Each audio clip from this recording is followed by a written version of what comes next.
It's not about politics, it's about football. This is a simple game.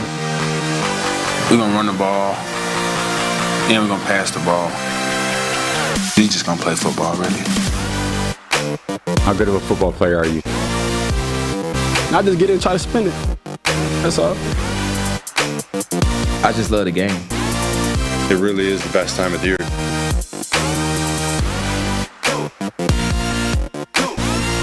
What's going on, everybody? Welcome back to It's Just Football, the final studio episode of It's Just Football for this season. Oh man, what an incredible season it has been. We are still going to be live from the Senior Bowl next week. I just wanted to make sure that you guys knew that right off the bat, but this is the last in-studio show that we're going to be doing for the season. But we got a jam-packed show for you, with it being the last one here. We are going to go through our It's Just Football awards. So we're going to go through a lot of the NFL awards that you know: MVP, Offensive Player of the Year, Defensive Player of the Year, Rookies, Coach of the Year, all that good stuff. But we have some fun, specific It's Just Football awards that we want to give away as well. I'm Trevor Sikkema, and with me here on this episode is my good friend Seth Galena. Seth, how are we feeling this morning, my friend? Still horrible. So, love it. But you know what? Even through all my pain, mentally, physically, spiritually, we've done some great work this week, so it's been all worth it. We have done a lot of great work this week and a lot of great work on the fly as well. Plus, you said you were feeling terrible yesterday, and we came away with the dub in Dominant. trivia. Had to just sorry. Dominant. Sorry, chat. Sorry, chat. Had to remind you. Got to do it. If you win a title, you got to be able to talk smack about it. You just got to be able to do it. Shout out to Walt, who was our chat champ from yesterday. I haven't seen Walt in the chat yet. And Walt normally He'll be here. Walt normally makes his presence known. So Walt needs to be in the chat here today. He's got to represent the chat as we go through our awards. We want to hear from you guys plenty on this episode as well. As we go through our awards, we want to hear from you what your awards were. Let's get the production portal guys in on the show. Sav, Quinn, Eli, how are we feeling this morning, my friends? Probably better than Seth. That's not a dig at you, Seth. You're just really selling yourself short these days. Seth's the Eeyore of the show right now. I can't walk. Like, it's been something with my nerve. It's been really bad. I want to say that it looks like I wanted to say this for a while, but like for the people who don't know, for the people in the chat, people watching at home, it may look like the three people there in the booth are doing anything. They're just mashing random buttons. Like there's like they're watching like cartoons on the screen. They're not actually doing anything. I've been there. I've seen them work. They're not doing anything. He really does got me when Trev and Mike are in studio. Right, I got to cut cams, but since it's just Trev, right, I'm just here. I can just chime in whenever I want. My guy's on vacation out here. Well, one thing that you are doing every day, no matter what, is question of the day. So what's the big question of the day that we have here on this Friday? Couple days up for championship weekend. Yep. What do we got? It's true. So I'm sticking with the awards theme. Okay. Today. All right. Which player holds the PFF single season record for wins above replacement since 2006? Oh. Wow. So the PFF era. What a great question. Wow. So we have this metric, and it's going to come up in our awards. We're going to talk about this a little bit. It's just like what you guys have heard in baseball. You hear about wins above replacement in baseball all the time. You don't hear about it nearly as much in football. There's just not a centric metric or way to go about, I guess, quantifying that's very public. We at PFF, we have a metric that we lean on that is basically a wins above average or a wins above replacement metric. So we have that kind of on our side of things when we use PFF Ultimate. Don't believe wins above replacement is up for anybody who, even if you have an elite subscription. But which player holds the PFF single season record for wins above replacement since 2006? This is rough, man. Like, is it just like think about who has the best quarterback season, and then that would probably tell you who has the best? To give people in the chat a help here, it can only be a quarterback. Yeah, it's because quarterback is so far and away the most valuable position in football. Right. That obviously is going to be who has the highest WAR. Right. But to Seth's point, yeah, you just got to figure out which quarterback since 2006 you feel had the most valuable season. Yeah. Like James is saying Trent Williams or Aaron Donald. I mean, those are without a doubt at their best seasons. Non-quarterbacks, yeah, that might be it. Without a doubt, like the best non-quarterbacks. But because quarterback is so valuable, it has to be a quarterback. Like even those two weren't even close to the wins above replacement that you would see for quarterbacks. I mean, we see that in betting lines all the time, right? Aaron Donald could be out for the week, and the line might move. It might not even move at all. But if you lose a quarterback, the line's completely swaying 3, 4, 5, 6 points. So Drew asked in the chat, why is it always 2006? 2006 is when PFF started actually recording and charting all of this data. So that is the PFF era. It began in 2006. So everything is just since 2006. That's why Norm Van Brocklin is never really going to be an answer. That's true. Like true. I'm going to force my way into having Norm Van Brocklin as an answer. Because guess who holds the record for highest single season WAR since 2006? It's Norm Van Brocklin. Probably not. Zach Pearson said, so it's not Trent Irwin. No. It actually is. No, it is. It is. No. Yeah, it turns out. No, it's not. I don't forget. Beardman Dan says Taysom Hill. Versatility. Also correct. Also correct. He is a quarterback. Would it be Mahomes in the year he threw 50 touchdowns? Yeah, Brady 16, I think it was. Yeah, You have like Breeze 11. You have Rogers 11. Manning 13. Yeah, it was maybe Manning 08. Could be any of those. I have a hard time thinking it's not going to be Mahomes' 50 touchdown season. And what's that, 19? Yeah, I believe it was 19. Yeah. Because he won an MVP that year. They won the Super Bowl that year. Yeah. Not that the postseason really, not that like those results go into it, but it just shows how dominant he was. I think my answer is going to be Mahomes. Tony said Nathan Peter. I do wonder if it's like I said, like a Brady year or Matt Ryan. I think that would be my one. Is Brady? I think it's 16. I could be wrong. It's 16 or 17. Which one? Wait, for who? Oh, for Brady? Yeah. I think it was. Yeah. I think it was the 16-17 season. Like 16 regular season, 17 postseason. I believe is what season you're talking about with Brady. That's the Falcons Super Bowl? Yeah. That would be that one. Yeah. I think so.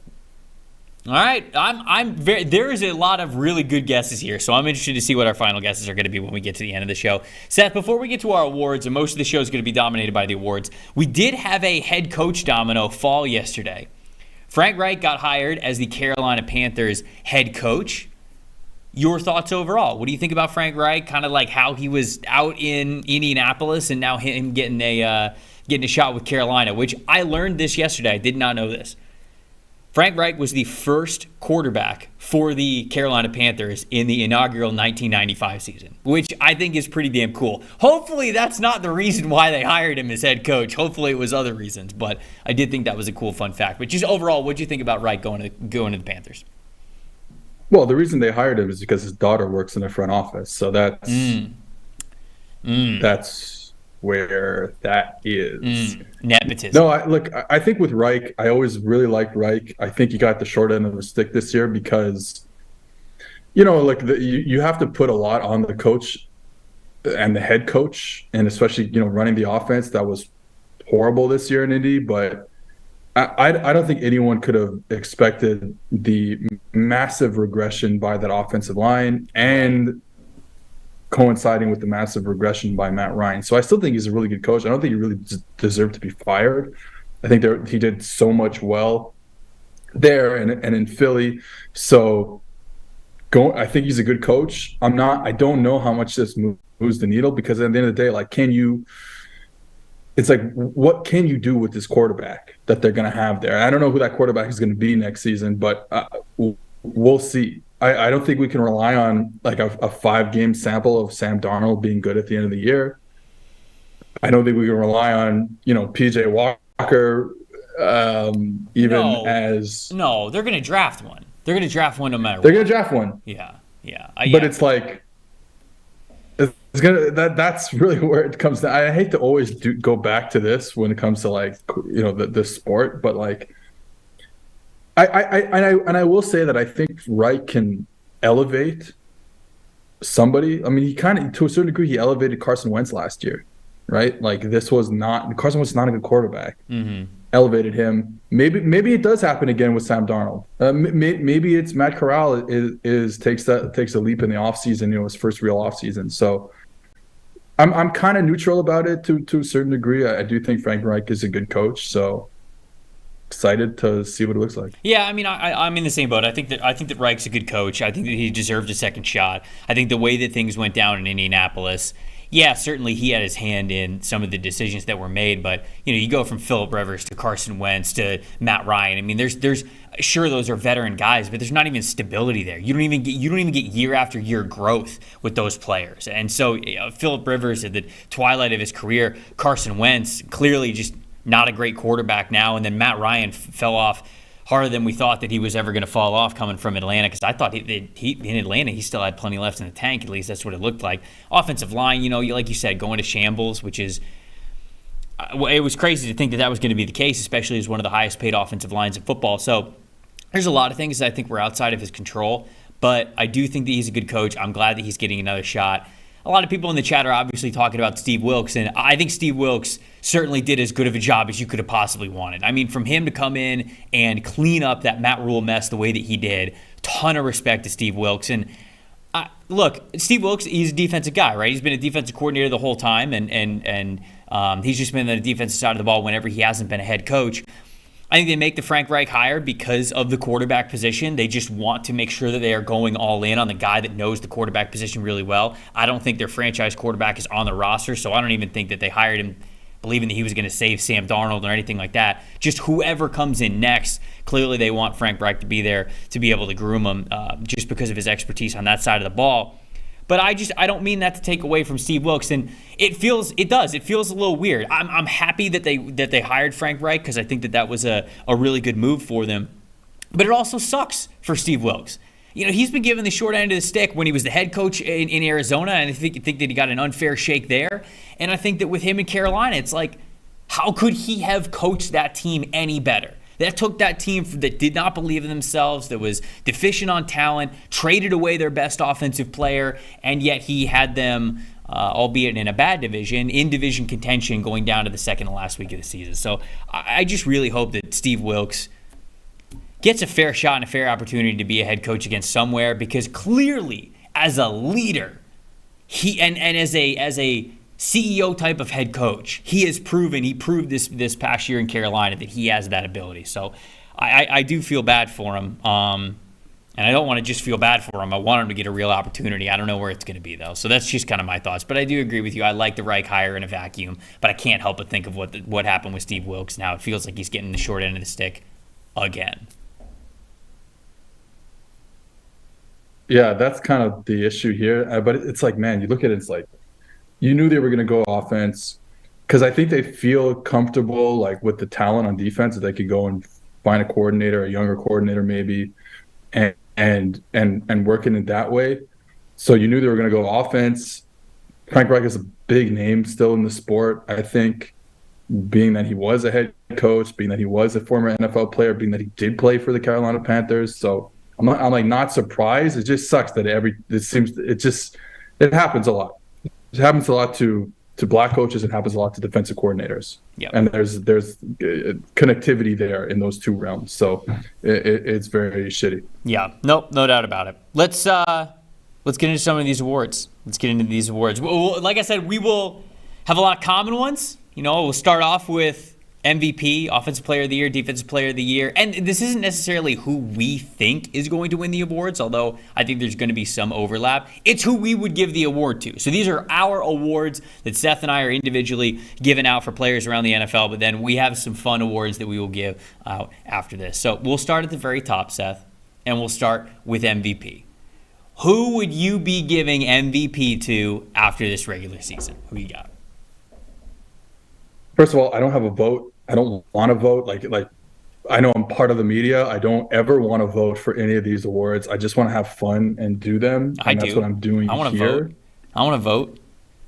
Crushing people's dreams and giving awards to other people is what I want to vote for. Don't want to be part of the NFL media PA or whatever it is. Anyways, you're going to call me a coward. Don't do this. Don't do this.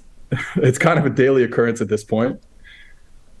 But I am taking 3 players. No. Take 4. Because you cannot really, like, statistically, play style wise, just watching the tape, it is very hard to find a lot of differences in their games.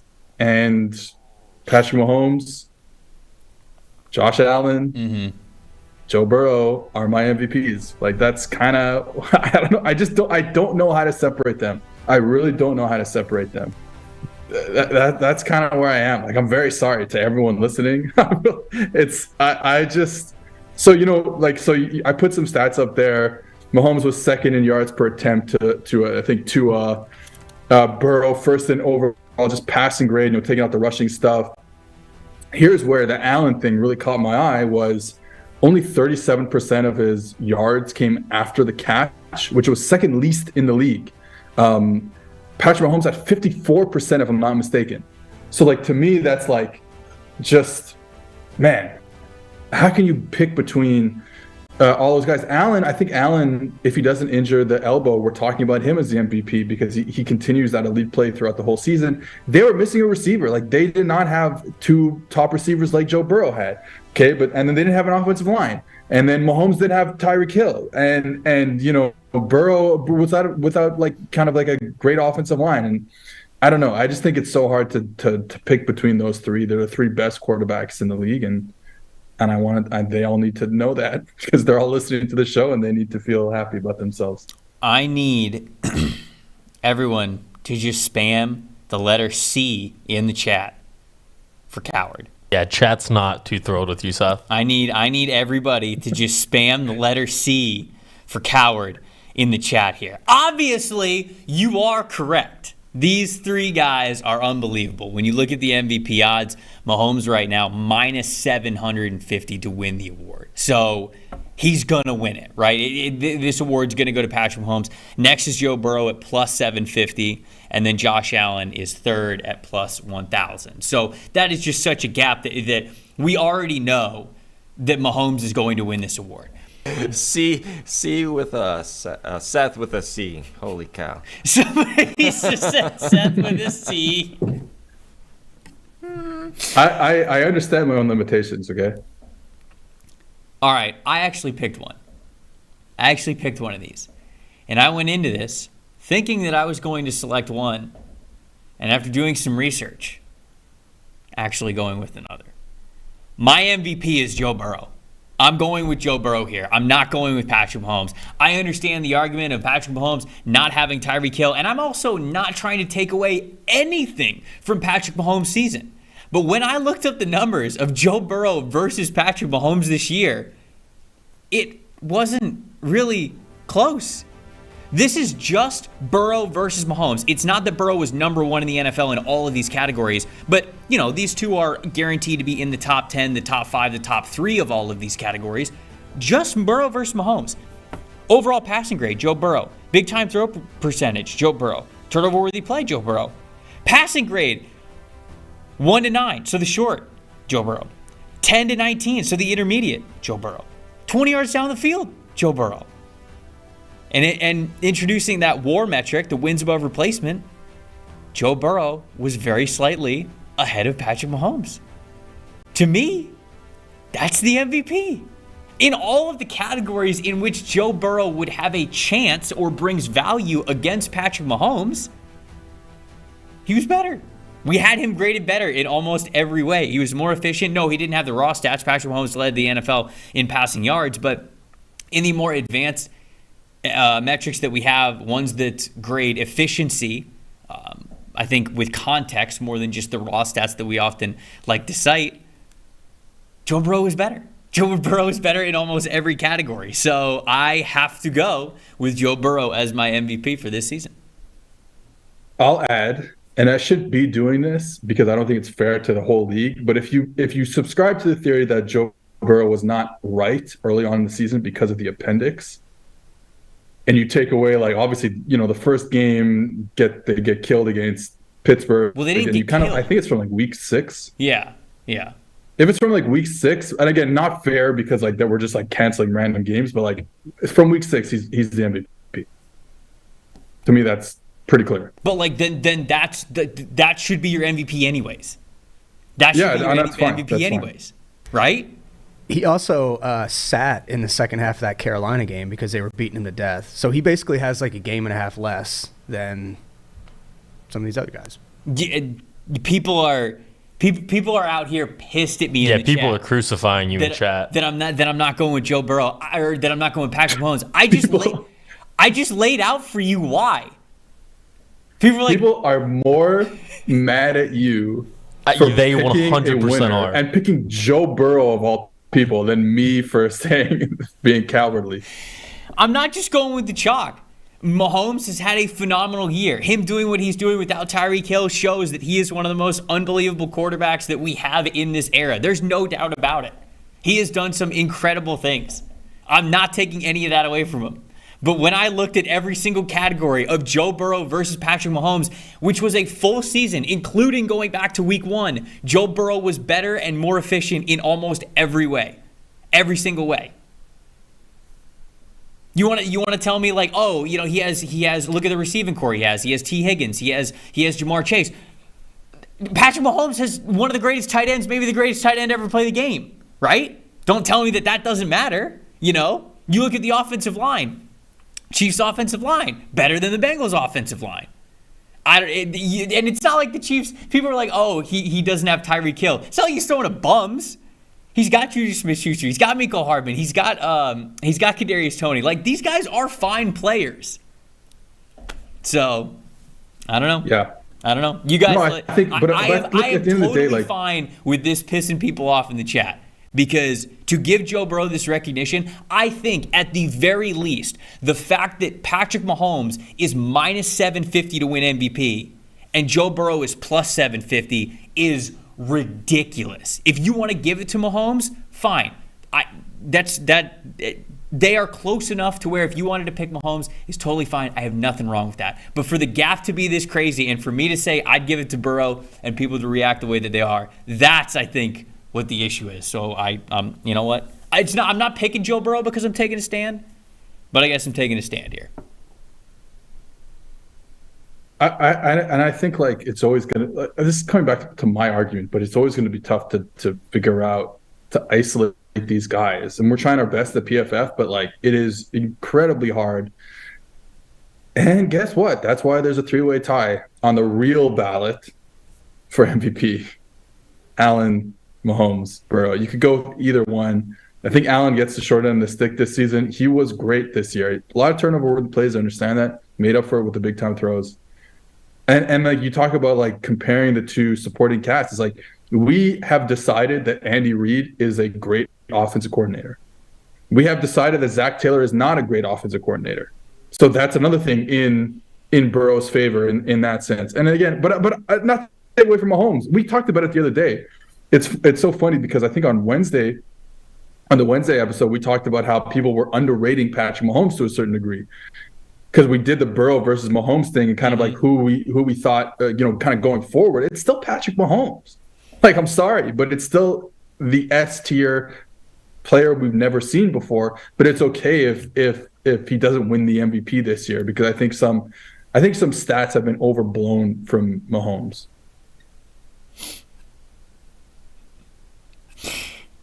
I'm just reading the chat, and I don't know. I'm loving it. I cannot believe this is met with this much hate. Shockingly, Mahomie30 on YouTube is mad at your take. I cannot believe that people are this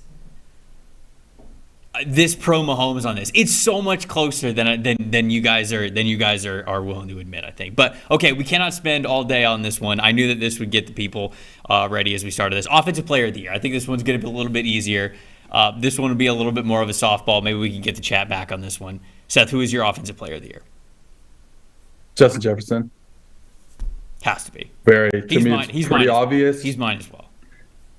Yeah, I don't know. I don't know how like the stats are really good. Yards per route run, receiving yards, all that stuff. One of the things that I was hard to kind of find data for, and we just don't have it yet, is the double team stuff. Between him and Devontae Adams, there's no one else who gets double team more than those two guys, and they're still able to hit those unbelievable totals. So Jefferson, I think, 1,800 yards or something like that. Incredible.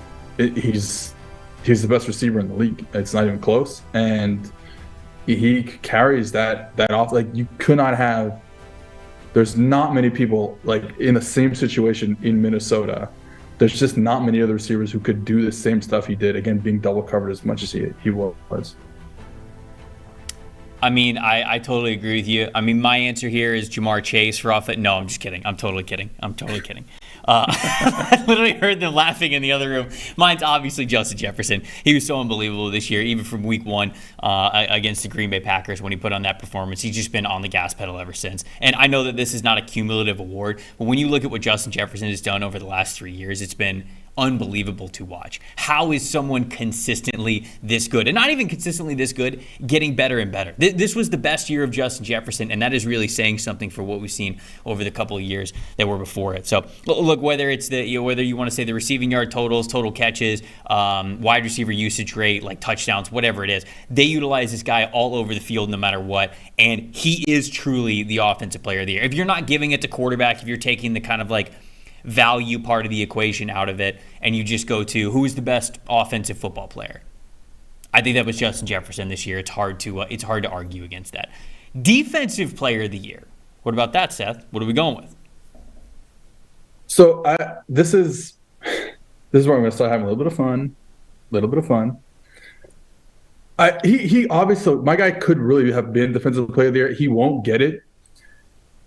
But I'm only using him so I can talk about another guy for rookie of the year on defense. So I'm going to say Sauce Gardner is defensive player of the year. Now, he honestly was he had one of the most outstanding seasons that we've seen, regardless of rookie or otherwise.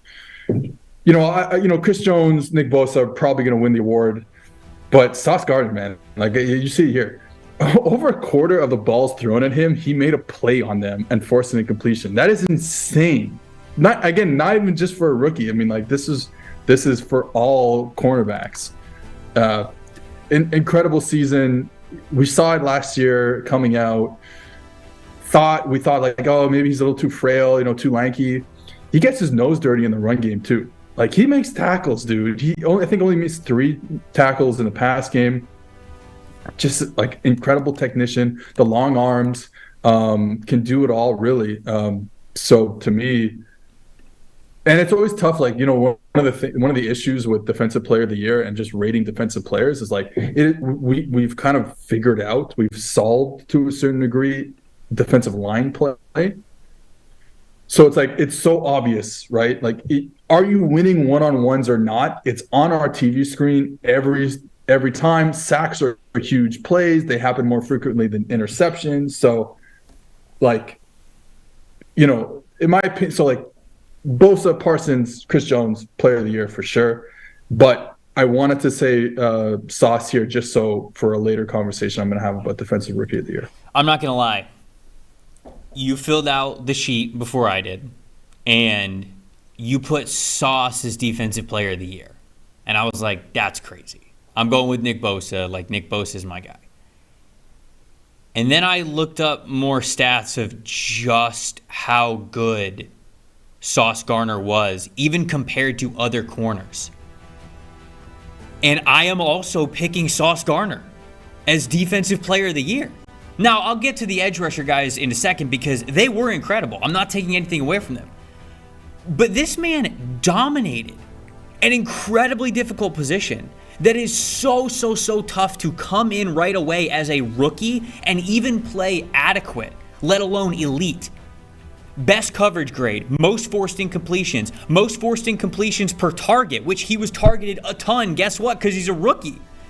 Least completion percentage allowed, lowest NFL passer rating allowed. The only category in which Sauce Gardner did not absolutely dominate versus the entire rest of the NFL was interceptions. And he still got 2 interceptions. This Sauce was by far, and I saw this comment in the chat, somebody said this. No, like Sauce, like good football player, does not impact the game on a play-by-play basis the way that Nick Bosa does. Yes, he does.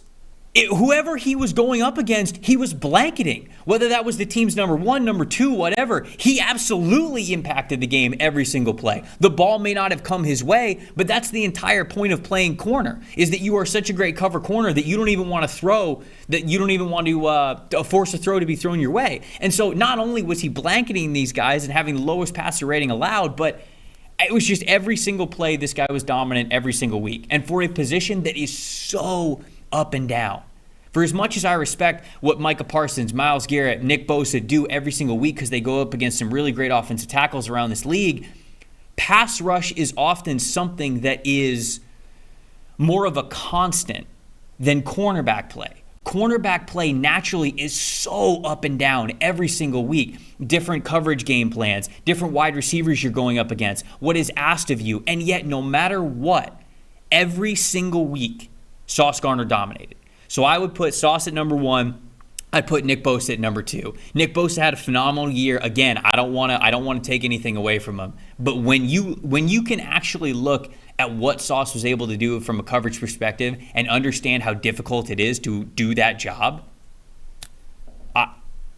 I had to agree with you. I thought you were crazy when you put Defensive Player of the Year Sauce Gardner on here. And then I went and looked it up, and there's a whole lot of stuff that backs that up. So I agree with you. I'm going with Sauce Gardner as well for Defensive Player of the Year. What about let's go to rookies now. We're going to do rookies. Offensive Rookie of the Year. Who you got? All right, I had to be biased at least one of these times, at least one of these awards. So I went with, again, a duo here. Chris Olave, Rashid Shaheed from the New Orleans Saints. Olave deserved to be in the finalists of the actual MVP award. The actual Rookie of the Year vote for NFL, the AP or whatever it is. Yeah, 100%. But I wanted to do this together because the Saints found two guys who are going to be cornerstones for them for a long time. Shaheed, undrafted player, his stats are ridiculous, as you can see here. Tied for third in yards per route run at 2.59. And then two guys in the top 10, both of them rookies for the Saints. Olave is incredible. Everything that we thought he was going to be coming out of college, he was. And Shaheed, downfield player, but man, when you watch the tape, he is, I'm telling you, he is a real receiver. He can run every route. He's going to be a player in this league. And, considering Michael Thomas probably not going to be there, Jarvis Landry didn't work out, year one with them. They needed to find two guys. They did it. And yeah, that's my duo Rookie of the Year. Well, we got a lot of Seths with C back in the chat for you picking two wide receivers for this and packaging the deal. I'm not going with Brock Purdy in here. I see a lot of people in the chat talking about Brock Purdy. He didn't play enough. And I want to recognize the impact, right? Him being able to come in right away. I mean, my hat is off to him. I don't want to take anything away from him. But you look at the supporting cast, you look at the offensive line, you look at the offensive designer, you look at the head coach, right? And I don't want to say that anybody can come in there and do it because that would not be a correct statement. But for him not playing as many games as he needed to during the regular season, I'm not giving him this award. I'm going to give Garrett Wilson the award. I think that this is Garrett Wilson's award, especially when you look at the context of the quarterbacks that he was having to deal with throughout the season. Mike White, Zach Wilson, right? Joe Flacco a little bit there. And yet he was a player who consistently, again, just like the guy on the other side of things in New York with Sauce Gardner, he showed up every single week. Over 1,100 yards, 4 touchdowns, almost 150 targets on the season. It's pretty, I mean, for him to get plopped into this receiver room and immediately become the go-to guy that they needed to produce every single week, I think was really impressive. And he continued to deliver time and time again. I would love for the quarterback situation to look a little bit better in New York next year because I would love to see what kind of output Garrett Wilson could really have. But I think this is his award to win. I think offensive or Rookie of the Year is his award. So what about on the other side of things, Defensive Rookie of the Year? I'll just say mine. I mean, I know that you're going to say a different one, but if I'm giving Sauce Defensive Player of the Year, I can't not give him Defensive Rookie of the Year. So this was obviously an easy one for me. I picked Sauce Gardner on this one, but I know that you had a different name. Who did you have on this list? So no, again, obviously it's Sauce Gardner just because if he's the best player on defense and he's also the rookie. But like I said before, I just wanted to move him over so I can talk about Kyle Hamilton in Baltimore. Okay. Because after about week 5, week 6, they moved him down into the box as their nickel, right? He became their nickel, their slot corner, a position that he's never played before. You watched him at Notre Dame for last offseason doing all your draft stuff. What did you see? You saw safety, and you saw one of the best safeties you've seen. And what does he do? He transitions down into the box, a position he's never played before, and he was dynamite. He was so good. Really helped, obviously adding Roquan Smith as well. I'm going to talk about that later, but adding Roquan Smith and then putting Kyle Hamilton down in the box changed everything about the Baltimore Ravens. They became this real stingy defense after about week 5, which is when this change happened. Incredible player, the length to get into passing windows underneath, ability, wanting to get involved in the run game. Now he's starting to get better at covering receivers one-on-one. They do play a lot of zone there, but incredible player. Super excited about his future. I think they hit on this pick by far. Mm-hmm. Yeah, I just some other people that shout out, especially defensive rookie of the year. I think Aiden Hutchinson's in the mix for this. He only seemed to get better as the season went on. I think that he's totally in the conversation there. Tariq Woolen, obviously, with all the takeaways that he got as a corner, but I think we both agree that this is Sauce Gardner's award. There's no way that he does not win defensive rookie of the year. What about coach of the year? We got a handful of good ones to debate here. You know, Kyle Shanahan, Nick Sirianni, Brian Daboll, Doug Peterson, Sean McDermott. Like, there's a lot of really good head coaches that could be. Shoot, I'll throw Pete Carroll in there too, right? How bad did people think that the Seahawks were going to be this year? And they end up being a team that makes to the postseason. So, who is your coach of the year from this past year? I went with Brian Daboll. I just think that roster is not good. That is not a good roster, man. Andrew Thomas, elite player. Dexter Lawrence, elite player. That's it. That's it. And you can see it there. Just 2 players graded above 78 this season. The turnaround that they did, they're gonna the issue is that they were so good this year that they're gonna end up having to pay Daniel Jones a lot of money, and it's probably not the right move. But they were awesome this year. It could these awards are so tight. Could have went to so many other people. I know you're going to talk about one who I thought was excellent this year as well. But Daboll, that change was incredible. This is just not a good roster. Period. It's not a good roster. They made the playoffs. You could talk about them being lucky. They're going to regress next year probably, but incredible season for them. So. There are a lot of people in the chat who are saying that it's Brian Daboll and it's got to be Brian Daboll. If I had an official vote, I think I would be leaning Brian Daboll here as well, but it is between Brian Daboll and Doug Peterson. I'll go with Doug Peterson here just because I want to shout him out. Guys, this Jags roster was not good. I mean, for as much as you want to say, oh, Trevor Lawrence, he's got promise, all that stuff, young guys that are coming along, he elevated as a head coach this entire offense. The offensive line, the run game, obviously the pass catchers as well. He made the most out of those in the offense as an offensive guy. The defense totally took a step up in so many different directions this year. And this team won 3 games the previous season. They were 3-14, coming off what is probably the biggest circus of that Urban Meyer area in Jacksonville, and he was able to step in immediately. This team's over-under win total going into the year was 6.5. They end up winning 9 games. Odds to win the AFC South, shouldn't say AFC. AFC South was plus 600. They end up winning the AFC South. Now, of course, did Tennessee's collapse go into that? Yes, it did. But I want to recognize Doug Peterson because of just the incredible job that he did turning around a team that felt like it was a long way away from making a big difference, and he was able to turn it around in just a season. That's not to take away from what Nick Sirianni's been able to do with the Eagles, bringing them to the very top, what Kyle Shanahan's been able to do, making up for multiple changes at the quarterback position. Phenomenal head coaches in their own way.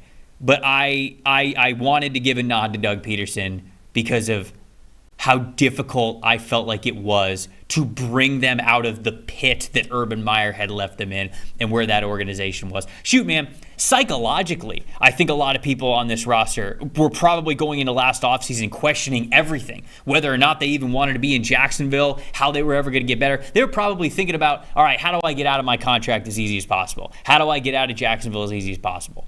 And instead, Doug Peterson comes in and totally turns things around. So I wanted to give him a nod there, but I do think Brian Daboll ends up winning it in the end. I think that he's going to end up getting it. Let's have some fun here. Let's get to some It's Just Football specific awards. We've got a couple of different categories here, but the first one that I want to start with is just plain favorite player we watched this season. Can be anybody. For whatever reason, doesn't have to be MVP, doesn't have to be offensive or defensive. I left this one wide open. Who is your favorite player that you watched this season, Seth? This is, look, Travis Kelce is just a different type of player than I've really ever seen. I know he's been doing it for a few years with Mahomes, the telepathy, but I think I looked at him last year and I looked at the 33-year-old, if I'm not mistaken, or maybe he was 32 last year, 33 this year. And I saw a guy who I thought was going to get kind of washed a bit. Like, he doesn't have the legs anymore, can't get off press. They don't put him on the line of scrimmage anymore. And this year he's been another difference maker. His route running is something that you would never teach young kids to do. Like, just like find an open spot. Like you honestly, you don't even teach NFL players to do that. But he finds holes and zones better than anyone else. His yak ability is incredible. Like you see there, like 700 more receiving yards than anyone else age 31 or over. And that's, I think 700 more than Adam Thielen, if I'm not mistaken. Incredible player, man. Like, and he's just so fun to watch because it's so different than anyone else we've seen. There's really great players that are super fun to watch. He's just, especially at like a receiver type position, he does it in such a different way. Him and Mahomes they're fantastic to watch. So Travis Kelce. I love it. I mean, look, you are fully within your right to pick those guys who are at the very top, but they're fun to watch them because they're at the very top. Nice Dude says Dexter Lawrence is his favorite one that he watched this season. Simon saying Mahomes. Easy picks there for sure. Quell says Jalen Hurts. Yeah, Walt saying Jalen Hurts as well. Got a couple of more sexy Dexter Lawrence picks here. Danico said AJ Brown being a grown man all season. Tony shouting out the punters. Ryan Stonehouse, baby. Love to see that. My favorite player that I watched this year is Atlanta Falcons interior offensive lineman, Chris Lindstrom. I don't know if you had the chance to just watch even a game of this dude, but this is some of the most dominant run blocking tape that we had in the entire NFL this season. Chris Lindstrom, 94.4 overall blocking grade this year, 92.5 run blocking grade specifically, and a 24.9 impact run blocking percentage. That means he got a positive grade from PFF on a fourth of his plays. That is insane. That the impact that this guy had in the run game, and the tape matches the PFF grades. Look, Arthur Smith went into this season clearly saying, we are going to run the damn ball. He did so with Tyler Algier to the tune of over 1,000 yards on the season. Marcus Mariota was involved. They were getting his legs involved in the run game as well. Plenty of other running backs that were in and out of the lineup that contributed to the ground game for Atlanta. But in front of all of those players was an offensive line that was led by Chris Lindstrom. It didn't matter whether he was blocking his man one-on-one, whether it was a combo block, whether he was a puller, whether it was zone, whatever it was, he was looking to erase the guy that got in between his shoulders, and he did so many times this season. I was laughing at times watching Chris Lindstrom's tape because he was making pancakes out of grown professional athletes. Unbelievable year for Chris Lindstrom. Those big guys, especially the interior guys, don't get nearly as much love as they deserve. So I wanted to shout him out and give him that praise there. Did you watch Chris Lindstrom at all this year, Seth?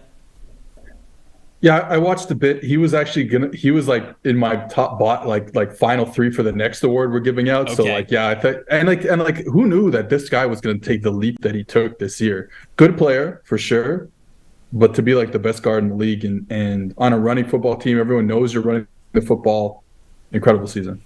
This next one is one that people in the chat have been asking for already today. It is Dog of the Year. We have been giving away Dogs of the Week awards for every single week of the regular season and into the postseason. So now Seth and I are going to pick the one, the king, our Dog of the Year. Seth, who you got? When I think about this category, like what is a dog? Like who is the guy who is a dog? And I think about the trenches, and I think about the closer you get to the ball, the more dog you got to be. Mm-hmm. And I saw his name in the chat just a while ago. Dexter Lawrence is my dog of the year. There it is. Like playing at nose, totally dominating at nose. One of the best seasons. Again, he's another player that we thought, okay, this is a good player, maybe an ascending player, but I don't think anyone thought he would be this good. Incredible, man. Like you're playing nose, you're playing, shade, you're taking on doubles the whole season. That's your job, just to like deal with two massive human beings trying to come on top of you. And like he did it at the best that we've seen a nose tackle do it in years. Dog of the year, Dexter Lawrence. We've got a lot of early entries for A.J. Brown as Dog of the Year. He's not my Dog of the Year, but I definitely wanted to shout him out. That totally makes sense there. Got no pushback from me for A.J. Brown being a Dog of the Year. Walt saying Devontae Adams. Matt saying Javon Hargrave as a Dog of the Year. I saw this person's name in the chat for favorite player they watched, but I had to save him for my dog of the year. It is Houston Texans running back, Dameon Pierce, baby. He encapsulates everything that you would want out of a dog of the week, which he was a multiple dog of the week winner, and now here getting my final award of the year as a dog of the year. 722 yards after contact. That's 76.9 of his total yards coming after people made contact with him. So that right there, dog mentality. 62 missed tackles forced, which was 4th in the NFL. And remember, this guy missed a handful of games at the end of the season, right? He didn't even play a full regular season, but missed tackles forced per attempt. So the average, 0.28, number 1 in the NFL. This dude was an animal every time he touched a pigskin. He embodied everything that you want out of a dog of the week, and that's why I had to give him the final honor and the crown of dog of the year. Somebody that you can never bring down, somebody that never gives up, and somebody that continually produces for their team when they need him most. That was Dameon Pierce all season long. I cannot wait to see how the rest of his NFL career unfolds because he was a fun player to watch this year. When do you think he's going to get his reps for Florida? Do you think that's ever going to happen? Or? No, I think that ship's probably sailed. I think that Dan Mullen's just going to carry those extra carries that he could have given to Dameon Pierce. He's just going to put them in his back pocket, and they're just going to stay there safe and sound. So I think that that's probably where they're going to rest. What about the biggest surprise this year? Now, this could be a team playing well. This could be a player playing well. What was just the biggest surprise? Something that you wanted to note this season? It's not even close for me. The man himself, Geno Smith. Now, I don't think, talking to a lot of people who I trust and respect, who know a lot about football, were telling me not to write off Geno off the bat. And I was like, I watched the tape from last year. I was like, it's okay, whatever. But for him to play as good as he did this year, he was amazing. Like, I really believe, like, when you go and watch the tape, and I understand, like, the efficiency had gone down second half of the season, PFF grade, EPA per play, all that stuff. But I think the process is there every time you put on the tape. Like, he is making the right decisions. He throws a really nice ball, throws a lot of zip on it, super accurate. The Seahawks are going to sign him, and they've hit on the draft this year. They got 2 tackles. Obviously, the 2 tackle situation is probably why the offense regressed a little bit in the second half of the season. They weren't that great, Cross and Lucas, but they've hit on those players and get them another offseason. They're going to be great going forward. Geno was incredible. Like, literally like a top 10 quarterback this year. That's how good he was. Yep. Geno also would have been my pick here. Saw that you were going to give Geno some recognition, so I won't double up here because I agree with you. I think that he's got to be far and away the best surprising story that we saw this season. But I'm also going to shout out Kenny Pickett. I'll shout out Kenny Pickett as a big-time surprise, and I know it was a first-round pick, but I didn't have him graded as such, right? I looked at Kenny Pickett, and I looked at his last year at Pittsburgh, and especially how he kind of navigated the pocket, how there wasn't a ton of pressure to him, how he was holding on to the ball for a really long time, how he could just throw the ball deep down the field to Jordan Addison, and he was going to make magic happen as well. Like, I figured it was going to be a steep learning curve for Kenny Pickett. I really was. If you were starting Kenny Pickett right away, I was kind of worried. And he ends up going to the Pittsburgh Steelers. They don't have a solid quarterback room above him. He ends up getting thrown into starting action about midway through the season, a little before midway through the season, maybe 4th of the way through the season. And he struggled a little bit early on. But guys, from week 12 on, 88.5 passing grade, 11 big-time throws, only 2 turnover-worthy plays, adjusting completion percentage over 70%. This dude played well. I was super surprised in the best way by Kenny Pickett, and I'm really encouraged to see how he takes this into next season, a full season as the starter going into that offseason with that kind of mentality as well. And so I was very pleasantly surprised by Kenny Pickett. I know that he was a first-round pick, like I said at the top, but this is somebody who surprised me in a great way, and I think the good things and even better things could be coming for the Pittsburgh Steelers offense because of what we were able to see year one, and how he was able to adapt to the NFL level. So just very surprised on how well that he was able to play, and that is a salute to him. That's all kinds of respect. So, have you watched Kenny Pickett enough this year? Did you get to watch Pickett? Yeah, I don't have as glowing of review of Okay. Kenny Pickett as you do. That's the difference. All right. Well, I'm not letting your negativity bring down this parade. This award, this will be a quick one. This is from David Salfaro, who comes up with our trivia questions every single week. He wanted a category because he's a big Restore the Roar guy. He wanted a category for Goff of the Year. So my winner of Goff of the Year goes to Detroit Lions quarterback Jared Goff. Incredible season. Executed the offense very well under Ben Johnson. Fuck, man? Just played really, really great to the end. Obviously, upset the Packers, kept them out of the playoffs. It was great. So yeah, my Goff of the Year is Jared Goff. Who's your Goff of the Year? Well, look, this was a tough one. I think of all the categories, this is probably the toughest one. But like, how can you not go with Jared Goff for Goff of the Year? Like, I don't know. Like, how is that possible? I'm totally you don't go with with Jared Goff for this sport? I'm with you. I'm totally with you. It's one of the best Goff seasons of all time. What else is there to say?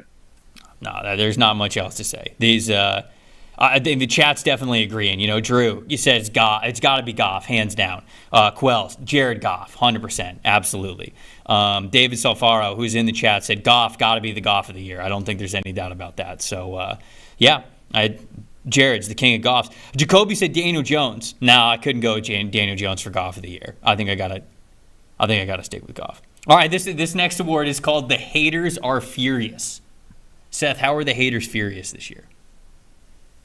The haters are furious because Patrick Mahomes is going to win the MVP again. That's it. Is like, this just, he was supposed to be at me? And I was part of this group. Is this just at me?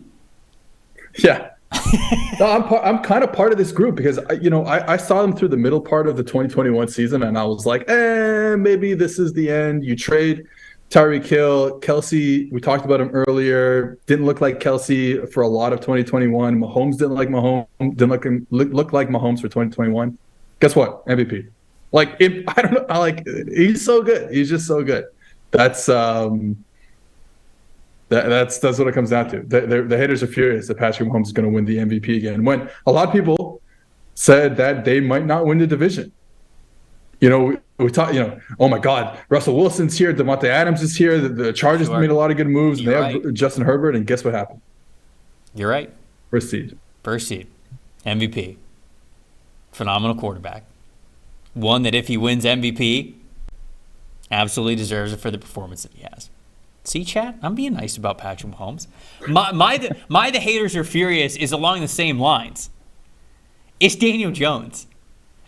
Because, again, same exact place that you came from. I was in this camp. I'm not a Daniel Jones believer. I don't know how much of a Daniel Jones believer I have become, but I certainly did not think that the floor was, or I certainly think that the floor is now higher than, or actually, I guess I should say the ceiling is a bunch higher. That's what I'm really going for here. I did not think that Daniel Jones could even become this kind of capable of an efficient quarterback that we saw this past season, and he absolutely did.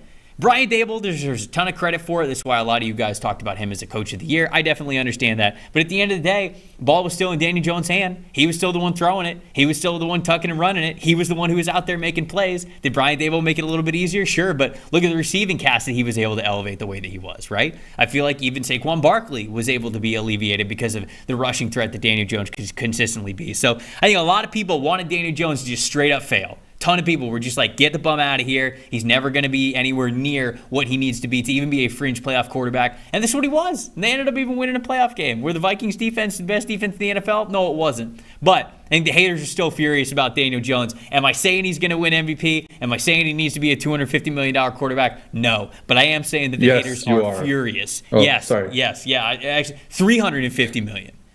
Reset the market. $350 million a year even. But I do think that the haters are furious over Daniel Jones. This is the last category that we have.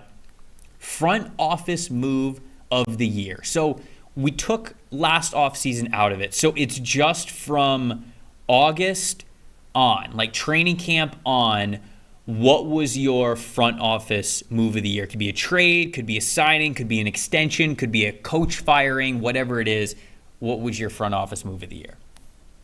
Yeah, I think if you add in the offseason, would be hard not to say AJ Brown in the trade. Like that was just a great trade for them. So in season front office move, Roquan Smith trade for me. I mean, like, you look at the difference. We talked about it before with Kyle Hamilton, the way they morphed their defense after being pretty bad the first, 5 weeks of the season. This is not a Ravens defense. And then Roquan Smith comes in. He's one of the best linebackers in the league. He elevates the play of Patrick Queen. Patrick Queen had been one of the worst linebackers in the league. Again, small sample size, I understand that, but elevating the play of the guys around him, getting everyone, he's a leader. He gets everyone in position, communicates the calls right. This was an unbelievable trade to get him from Chicago. And, that defense is going to be good again going forward, I think. So a lot of people in the chat are saying A.J. Brown to the Eagles. That would, without a doubt, be, I think, the front office move of the year, but we weren't counting anything before August. So we tried to just say August on. So I see you guys in the chat saying that, and I want you guys to know, obviously, that when neither of us pick A.J. Brown, it's because we try to have the stipulation from August on. I'm going to say the Christian McCaffrey trade. And this was something that a lot of people freaked out about because of how much San Francisco gave up to get Christian McCaffrey, right? And that's also a running back who makes a lot of money. They traded a second, a third, and a fourth-round pick this year and a fifth-round pick next year to go get Christian McCaffrey. That's a lot of draft picks, and that's a lot of capital. But here they are in the NFC Championship game.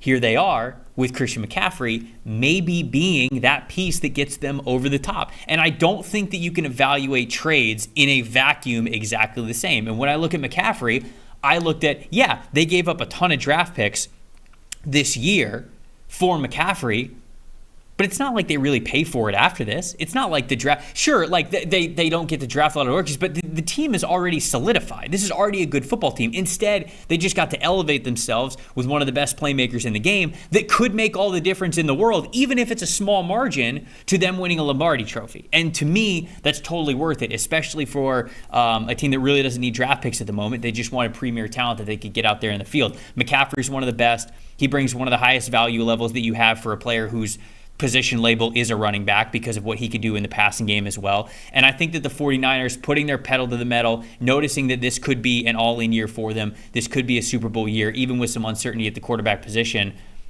they're still here. They're still alive, and I think that McCaffrey is one of those reasons why they end up beating the Philadelphia Eagles. Again, I think McCaffrey's going to be one of those reasons why, and if they get a Lombardi trophy, I think it's one of those reasons why. So I like them going all in on it. It was just a lot of draft picks this year, doesn't really go into next year. Sure, okay, the finances go into it because you're heavily paying a player at the running back position, but if anybody's going to be worth it, I feel like McCaffrey is one of the very few players that is. So I'm going to go with the McCaffrey deal. I think that it's that could definitely be a major difference maker for them. And guess, you talk about all the trades and you're trading all these picks or whatever, but you do get the player back. It's not like you're just trading picks for nothing. Right. You have Christian McCaffrey on the team. At some point you would need to have good players on your football team to win games. Christian McCaffrey, obviously a good football player, same as Roquan Smith. People in the chat wondering if this is still a PFF show since you and I brought up acquiring a linebacker and acquiring a running back as our front office moves of the year, but I think that they were obviously good for both of those organizations. There we go. That was a little fun. Chat, we made it through together. We had our differences. We had our little fights. We had our quarrels. But in the end, we come out loving each other stronger than ever. I don't know if that's the case. Maybe you guys are just going to hate me forever, which, that's fine. You're allowed to have that opinion. Championship Sunday coming up in a couple of days, Seth. Let's get out of here with our favorite parlays that we have for this game. What do you got? What do you got for me? I'm going to parlay Brock Purdy over 0.5 interceptions with Jalen Hurts over 0.5 interceptions. I think we're getting one on each side. The 49ers get a lot of interceptions on defense. Brock Purdy has taken care of the ball so well the past 4 weeks that I believe that it's just going to flip and he's going to throw one up. So one each. I'm going to go McCaffrey under 13.5 carries because I think Mitchell's going to get a lot of carries, and I think that are also going to utilize McCaffrey more as a receiver than a rusher in this game. And I'm going to go with Mahomes over 2.5 passing touchdowns. I think Mahomes is going to step the hell up. I think it's going to be like flu game, Michael Jordan-like focus from this guy. I think he's going to be dialed in. I think we're getting 3 touchdowns from Mahomes in this game. They're going to do absolutely whatever it takes to end this streak that they have to listen to Bengals fans and Bengals players talk about owning them for the last 3 games. Can you imagine it's 4? They're not. They're going to do everything in their power to not let that happen, and I think that's going to be to the tune of Mahomes throwing for 3 touchdowns. So I'll go under on McCaffrey's carry total, and I'm going to go with over on Patrick Mahomes passing touchdown total. Oh, man, people in the chat are wondering if we have a drip or skip champ of the year. I'm just going to give it to Quinn. Quinn is just our drip king of the year. Thank you. Just because of the unreal sweater game that he brings into the office every single show. So it's like twice a week. Look at that one. No, I mean, it doesn't disappoint, man. The man shows up at all times. Got to be ready. You just got to be ready. You just got to stay ready. All right, can we Don't throw have up? to get ready for Can we stay throw ready. up the question of the day We one sure more time? can. Which player holds the PFF single season record for wins above replacement since 2006? Are you going to go with 16 Brady? Yeah, I'll go 16 Brady. It's either 16 Brady or 07 Brady. So I'm going with those 2. Okay, so you're going Tom Brady no matter what. I'm gonna go 2019 Patrick Mahomes, and I think Brady would be my next. Let's see in the chat. I'm looking at the chat. Jeff saying Aaron Rodgers, Philip saying Manning, Simon saying 08 Peyton Manning, Tony saying Tom Brady, Birmingham is saying Josh Rosen, probably. Ryan saying Aaron Rodgers 2011. I hope it's someone dumb. I hope it's like Carson Wentz 17 or 18. Is it somebody dumb? It's not somebody dumb. Okay. No. All right. All right. I'm going with Mahomes 19. All good guesses, especially the Josh Rosen one, but it was actually 06 Peyton Manning, 6.18 wins above replacement. 2011 Breeze just behind him, 6.17. So just edged him out. And then after that, whole bunch of Brady. That 19 Mahomes season was in there. But, yeah, I mean, you named the guys. 6.1 wins above replacement is insane for one player. Holy cow. That's the year they won the Super Bowl. They beat the Bears in the Super Bowl. Incredible player. Wow. Breeze 11. People don't want to talk about it. Saints offense 2011 is one of the best offenses of all time. Who doesn't want to talk about it? You're manufacturing this. People don't want to talk about it. Who doesn't want to talk about it? I love saying people don't want to talk about like something that happened over 10 years ago. Like anyone wants to talk about anything that happened over 10 years ago. Oh man, Seth, thank you so much for joining me all week, man. This is a blast. Appreciate you. You're the best. This is a lot of fun for me to do. So I appreciate you, my friend. I poisoned Renner. This is why I'm here this week. Wow. I'm finally revealing it Friday afternoon. And I would have got away with it too if it weren't for you meddling kids. This was fun. This is always a blast. Love doing this show. Love hanging out with you. So thank you. Well, I just wanted to say this is the last studio show for It's Just Football, and I wanted to say thank you to everybody who's watching in the chat, everybody who's going to be watching the show a little bit later. Y'all have made this show so much fun for us to do every single day, every single week. It was a new concept that we came up with that was a little bit outside the box of what PFF normally does, and we had a lot of fun doing it. Hopefully you guys had a lot of fun watching it. Y'all being as involved and as active as you have been in the chat is what has made this show so much fun for all of us. So a huge shout out to all of you guys for watching the show all season long. Getting in and being a part of it. It's as much you guys' show as it has been our show, and so we just wanted to say thank you and send our love to all of you guys for making this show so fantastic. Shout out to everybody who's had literally anything to do with this show. David Stalfaro, Stone Rochelle, obviously everybody who is sitting there in the production portal, Tyler, Quinn, Eli, Seth, Renner, Sam, Steve, all the guest hosts that we've had, all of the fantastic guests that we had on the show throughout the season. Y'all have made this show just such a blast to do. So just got to give the last chat champ too. Got to give it to everybody in the chat. Shout out to all you guys for making it so much fun every single day. Exactly what Trevor said. You guys make the show what it is, so we couldn't do it without you guys. All right. Well, we love y'all. You guys get to be the full chat champs, which means, it's a lot of responsibility. You've got a couple of months now where you get to hold the chat champ crown, and that means that on the next show, whenever it is, it's for the studio. whenever that next show is, you guys got to represent yourselves and the chat well. A special birthday shout out to the man himself, Chris Collinsworth, the boss upstairs. Wanted to make sure that I got in that. Wanted to make sure that I got. You're not getting a raise, buddy. Come on, Chris. I'm trying out here. I'm trying to be nice. But shout out to the boss upstairs. I wanted to make sure that we got that in there. Don't give Seth a raise. Give me a raise if you're giving anybody a raise. Shout out to all you guys for watching it. Appreciate you guys so much. We will be back, just not in the studio. We got one more week of this show. We're coming to you live from Mobile, Alabama, from the Senior Bowl next week. It's going to be a lot of fun. I'm Trevor Sikkema. For everybody in the production portal, for Seth Galena, and for Mike Renner, wherever he is, thank you guys so much for watching It's Just Football. We will see you guys next week. It's not about politics, it's about football. This is a simple game. We're going to run the ball, and we're going to pass the ball. We're just going to play football, really. How good of a football player are you? Not just get it and try to spin it. That's all. I just love the game. It really is the best time of the year.